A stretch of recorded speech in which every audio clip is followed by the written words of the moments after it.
નમસ્કાર મિત્રો, વિડીયોમાં તમારું સ્વાગત છે। જી હા મિત્રો, અત્યારે હાલ મોટા અને મહત્વના સમાચાર સામે આવી રહ્યા છે। તો મિત્રો, સમાચારમાં વાત કરીએ તો જો દિવસમાં 24 કલાકના બદલે 25 કલાક હોય તો તમારા જીવન પર શું અસર થાય તે વિશે તમે પણ વિચારી શકો છો। તમને એ વિચારીને નવાઈ લાગતી હશે કે દિવસમાં 24 કલાકના બદલે 25 કલાક કેવી રીતે હોઈ શકે, પરંતુ પૃથ્વી પર એક એવો સમય આવી રહ્યો છે।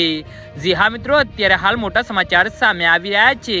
જ્યારે એક દિવસ 24 કલાકમાં નહીં પણ 25 કલાકમાં સમાપ્ત થશે। ચાલો સમજીએ કે એક દિવસ 25 કલાક કેવી રીતે હોઈ શકે છે। વધતી ગરમીની આડઅસરો પર વિજ્ઞાન મેગ્નીસ નેચર જીઓ સાયન્સમાં એક રિપોર્ટ પ્રકાશ થયો છે। જી હા મિત્રો, અત્યારે હાલ મોટા સમાચાર સામે આવી રહ્યા છે।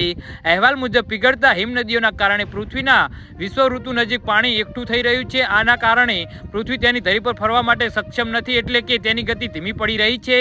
આનાથી પૃથ્વીના બંને ચુંબકીય ધ્રુવો પર અસર પડી શકે છે। જી હા મિત્રો, અત્યારે હાલ મોટા સમાચાર સામે આવી રહ્યા છે, જેના કારણે છેલ્લા કેટલાક દાયકાઓથી પૃથ્વીની પરિભ્રમણ ગતિ ધીમી પડી રહી છે। તમને જાણીને આશ્ચર્ય થશે કે 100 કરોડ વર્ષ પહેલા આપણી પૃથ્વી પર 19 કલાકનો દિવસ હતો। જી હા મિત્રો, પરંતુ જેમ જેમ પૃથ્વીની ગતિ ધીમી થતી ગઈ, દિવસનો સમય વધતો ગયો અને આજે તે 24 કલાકનો થઈ ગયો છે, એટલે કે આ સમય ખૂબ જ સૂક્ષ્મ સ્તરે બદલાયો છે। જી હા મિત્રો, તો આના વિશે તમારું શું કહેવું છે તો નીચે અમારી કમેન્ટ બોક્સમાં જરૂરથી જણાવજો, અને અમારી યુટ્યુબ ચેનલને સબસ્ક્રાઈબ કરવાની ભૂલતા નહીં। વિડીયો પૂરો જોવા બદલ આભાર।